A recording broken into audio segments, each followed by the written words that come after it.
To use of has have had.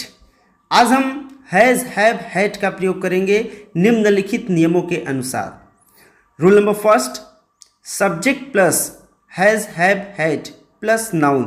इस structure के अनुसार कुछ वाक्यों में सब्जेक्ट के बाद फाइनाइट वर्ब यानी कि हैज़ हैव हैड आता है, उसके बाद कोई नाउन। ऐसे वाक्यों में हैज़ हैव हैड का प्रयोग ट्रांजिटिव वर्ब की तरह होता है और इसके बाद आने वाला नाउन उसका ऑब्जेक्ट होता है। ऐसे वाक्यों से अलग अलग प्रकार के अर्थों का बोध होता है। तो चलो अर्थ के अनुसार हम सेंटेंस को बनाते हैं। अर्थ पहला है ऑनरशिप, अर्थात यह बोध होता है कि किसी व्यक्ति का किसी वस्तु या व्यक्ति के साथ ऑनरशिप यानी कि मालिक का संबंध है। For example, I have a horse.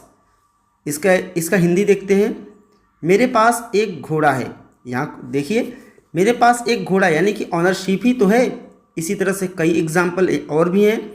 They have money, I have 2 sons, he has 2 wives, I have 2 friends।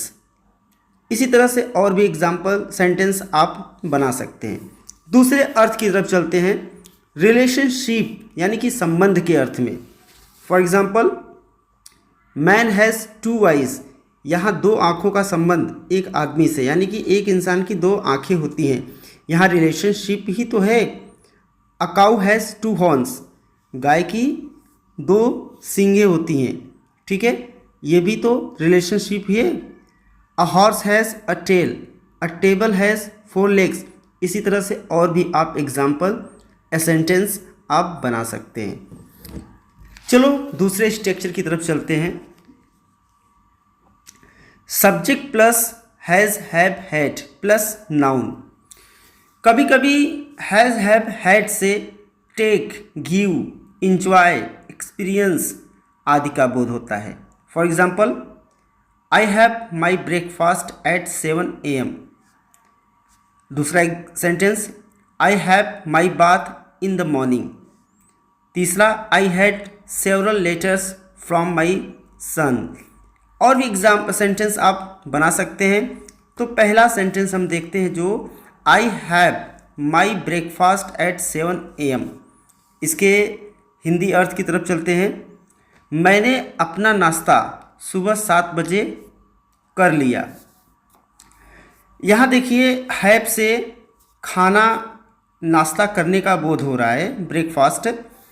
और आई have my bath in the morning यानी यहाँ पे हैव से स्नान करने का बोध हो रहा है, क्योंकि यहाँ पे माई बाथ जो यूज़ किया गया यह नाउन के रूप में यूज़ किया गया है और फर्स्ट सेंटेंस में ब्रेकफास्ट यूज़ किया गया है नाउन के अर्थ में, ना कि वर्ब के अर्थ में। यहाँ हैव से ही हमें टेक, गिव, इंजॉय, एक्सपीरियंस आदि का बोध हो रहा है। इसी तरह से आप कई सेंटेंस बना सकते हैं। याद रखिए, बोलचाल की भाषा में हैज़ हैव हैड पर जोर देने के लिए हैज़ हैव हैड के साथ गॉट का भी प्रयोग होता है। For example, I have a house. मेरे पास एक घर है। जरा इस पर जोर देते हैं, I have got a house. दोनों में कोई खास डिफरेंट नहीं है। शी हैज़ 2 sons, या आप कह सकते हो शी हैज़ गॉट 2 sons। चलो इसके नेगेटिव फॉर्म की तरफ चलते हैं। ऐसे वाक्यों का नेगेटिव 2 प्रकार से होता है। First, subject plus has have had plus no plus noun, और subject plus has have had plus not plus any plus noun. दूसरा structure, subject plus do plus not plus have plus noun. For example, I have no car, या I have not any car, I don't have any car. Interrogative की तरफ चलते हैं। ऐसे वाक्यों का interrogative भी 2 प्रकार से होता है, have plus subject plus other word. दूसरा structure, do plus subject plus have plus other word.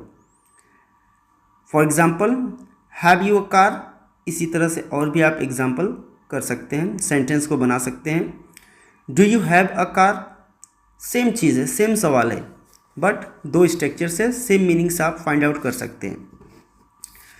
अगला रूल देखते हैं।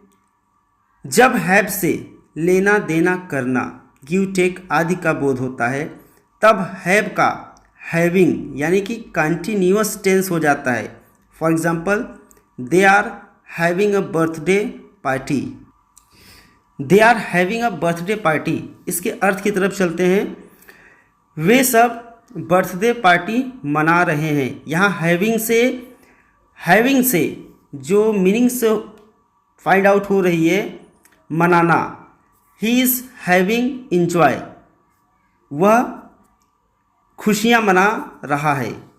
आई एम हैविंग मेड, मैं पागल हो रहा हूँ। यानी कि हैविंग का यूज़ करने से सेंटेंस कंटिन्यू हो जाता है, बट ये हैविंग का प्रयोग किसी नाउन के साथ हुआ है, याद रखिए। Thanks for watch my video.